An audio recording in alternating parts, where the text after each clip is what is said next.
Bienvenidos a nuestra primera cápsula del módulo personal, en la cual hablaremos de las emociones. Y al hablar de emociones, tenemos que hablar de inteligencia emocional. Ahora les pido, veamos estas imágenes. Tómense un segundo para ver esta imagen. Veamos otra.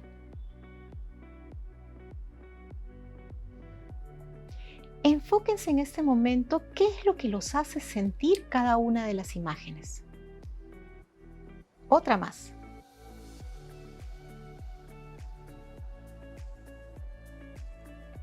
Otra más. Y ahora vamos a retroceder a la primera que vimos. ¿Qué nos hace sentir esta imagen? Algunos nos dirán angustia, otros fastidio, otros estrés. Pero no hay una sola emoción que podamos decir que nos brota al ver esta imagen. Porque ¿quién nos ha estado en algún momento de su vida en algo así? Sigamos, volvamos a verla. ¿Qué sintieron? ¿Qué emociones salieron acá? ¿Qué nos están expresando ellos? Algunos me podrán decir preocupación, otros temor, otros podrán decir que tienen angustia, otros podrán decir que están molestos. También más de una emoción puede salir. Y aquí también podemos sentir compasión, podemos sentir pena, podemos expresar molestia quizás. También pueden haber diferentes tipos de emociones. ¿Qué es lo que puede estar sintiendo esta persona? Tristeza, melancolía, preocupación, angustia. Algunos dirán sueño.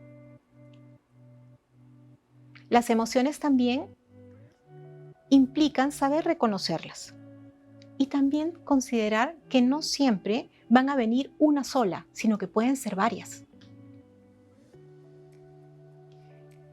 ¿Qué emoción nos pueden dar este par? Lo más probable es que sea felicidad, agrado, complacencia, risa de la mejor. Las emociones son mil y una. Son diferentes. Pero ¿qué serán las emociones y si son todas iguales, son universales? ¿No? ¿Qué son las emociones? Si nosotros vemos esa lámina, vemos muchos gestos. Y es que en realidad a veces nos podemos dar cuenta de qué emoción podría estar manifestando alguien solamente con verlo. En una de esas podemos ver picardía, en otra nos puede estar dando la misma niña una emoción que represente como cansancio, fastidio. En realidad son muchas, sorpresa.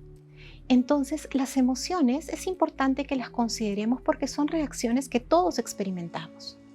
En definitiva, las más comunes tienen que ver con la alegría, la tristeza, el miedo, la ira. Esas son conocidas por todos nosotros, pero no por ello dejan de tener realmente complejidad, porque a veces las emociones pueden ser diversas. Aunque todos hemos sentido diferentes tipos de emociones, no siempre las sabemos manejar. Y el no poder manejarlas a veces nos puede generar ciertos bloqueos. Vamos a ver la primera. Temor a perder la vida o amenaza de un resultado negativo. ¿Qué es lo que puede ocasionar en nosotros? Angustia, pena. ¿Cuántas emociones podrían venir? Vamos a ver la segunda. Confrontación de intereses con nuestros semejantes. Reaccionamos con ira o enojo. Cuando discutimos, a veces puede salir la emoción de la ira, el enojo, pero también podría salir la emoción de la pena. ¿Qué emociones podrían venir hacia uno cuando perdemos un ser querido? Imposible no estar tristes, imposible no sentirnos hasta cierto punto solos. pasa si te has esforzado porque tenías un reto muy grande, un gran desafío y lo lograste? ¿Qué emoción podría venir al respecto? Tiene que ver mucho con la satisfacción, con la alegría. Pueden seguir viendo otros ejemplos que tenemos en las láminas, pero lo que tienen que considerar es que hay situaciones que van a ser universales y que van a generar ciertas emociones que para todos son similares. Sin embargo, habrán situaciones en las cuales las personas reaccionemos de forma diferente y tengamos emociones distintas. Como por ejemplo, veamos esta imagen. Tómense unos segundos para verla. Sí, alguno de ustedes podría decir, es un juego óptico. Sí, es un juego óptico. Pero ¿qué es lo que están percibiendo? Tómense unos segundos para ello. Contemos hasta 5. 1, 2, 3, 4, 5. ¿Qué es lo que les están percibiendo? Algunas personas verán que están de abajo hacia arriba y otras personas que están de arriba hacia abajo, por así decirlo, dependiendo del ángulo en el cual les esté viendo. ¿Qué quiere decir este juego óptico? Que en realidad nuestras percepciones pueden ser diferentes y una misma situación puede ser vista de diferentes formas y por ende ocasionarnos emociones distintas. Recordemos que las emociones siempre van a estar presentes y van a tener mucho que ver la definición con la cultura y con el idioma. Por ejemplo, una vez estaba conversando con un español que es de Galicia, gallego, y me decía que estaba viviendo en el Perú mucho tiempo y que sí extrañaba a la familia extendida. Hablamos del extrañar. Y de pronto me dijo que él sentía morriña. Y yo le digo, morriña, extrañar, anhelar. Y me dijo, sí, anhelar, extrañar, recordar. Y me dio como 10 adjetivos. Es mucho más que eso. Y con este ejemplo lo que les quiero decir es que no siempre las emociones las vamos a poder definir de la misma forma con diferentes lenguajes o diferentes culturas, pero están presentes. Ahora, las emociones también están delimitadas por nuestra vivencia y por nuestras creencias personales. Veamos esta imagen. ¿Alguno recuerda su gremlin? ¿Alguno recuerda al gremlin? ¿Se acuerdan de esos muñequitos que se volvían monstruos cuando les caía agua? Bueno, les cuento que todos tenemos un gremlin también. Y el gremlin es ese que nos limita.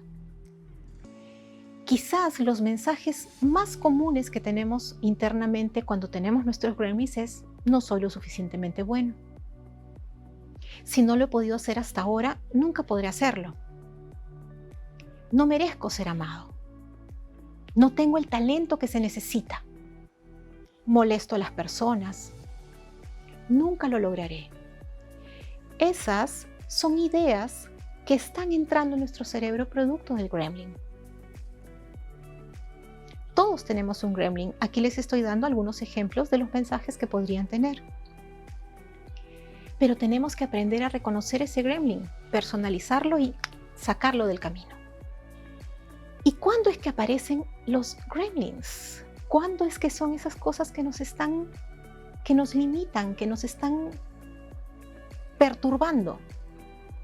Bueno, les voy a contar lo que son los tics, que son los disparadores o los bloqueos.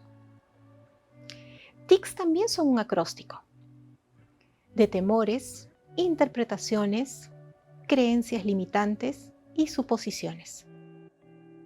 Eso es lo que nos impacta. Los temores. ¿Qué vendrían a ser los temores? Es una emoción donde subyacen peligros reales o imaginarios. Exacto, hay cosas que nos asustan, nos da temor. ¿Cuántas veces hemos encontrado personas que nos dicen: es que no puedo hablar en público? Me da miedo hablar en público. ¿Cuál podría ser ese temor? ¿Qué lo origina? Vamos a ver las interpretaciones, que es la percepción subjetiva de cómo interpreto el cuento. Quiere decir cómo yo interpreto la situación. ¿Se acuerdan de la anterior imagen que hemos visto? Tiene que ver con la percepción. Y la percepción también tiene que ver con la historia de vida. Por lo tanto, a veces hacemos interpretaciones erróneas. Tenemos las creencias limitantes, que es un mapa mental que nos condiciona cierta respuesta. ¿Qué cosa es eso que nos limita? ¿No? ¿Se acuerdan de lo que nos decía nuestro gremlin? No eres lo suficientemente bueno. Eso es una creencia limitante. ¿Quién nos puede decir eso? Quizás hay algo que pasó en nuestra vida que nos ha hecho creer eso. También tenemos las suposiciones. Y hace referencia a una experiencia pasada donde que se asume que van a repetirse en otra situación, en otro tipo de experiencia. Si me pasó A, me va a volver a pasar A. Los tics, temores, interpretaciones, creencias y suposiciones son eso, son tics. Son cosas que alimentan a nuestro gremlin y que hace realmente que se disparen o se bloqueen, ¿ya?, en diferentes situaciones. Voy a hablarles también de la historia de Don. Este es un pequeño caso que nos va a llamar la atención porque puede generarnos alguna etiqueta y las etiquetas alimentan los tics. Este niño, cuando era pequeño, decía nada de frutas, nada de vegetales. Todos estos alimentos son prohibidos. No quería comer nada, por lo tanto, se le nombró el más quisquilloso comensal del mundo. Cuando fue a la universidad, le fue más sencillo ya probar todo ello. No sentía presión, cambió sus costumbres. Pero ¿saben qué sucedió cuando regresó a casa? Lo seguían molestando de quisquillosos. ¿Por qué? Porque ya tenía la etiqueta de que era un quisquilloso. Y eso a veces nos alimenta. Los invito a que puedan definir cuáles son esos tics que los apoyan y cuáles son esos tics que lo limitan. Los tics no necesariamente van a ser todos negativos, pero sí pueden tener algunos hasta cierto punto positivos. Algunos los van a limitar y otros no. Los invito a que puedan listarlos. Y una vez que estén listados, van a saber reconocerlos y van a poder trabajar más en su inteligencia emocional. Identifiquen también qué señales corporales me llevan a identificar mis disparadores. ¿Cómo me regulo? ¿Cómo puedo regularme? Hemos llegado al fin de la primera cápsula. Muchas gracias.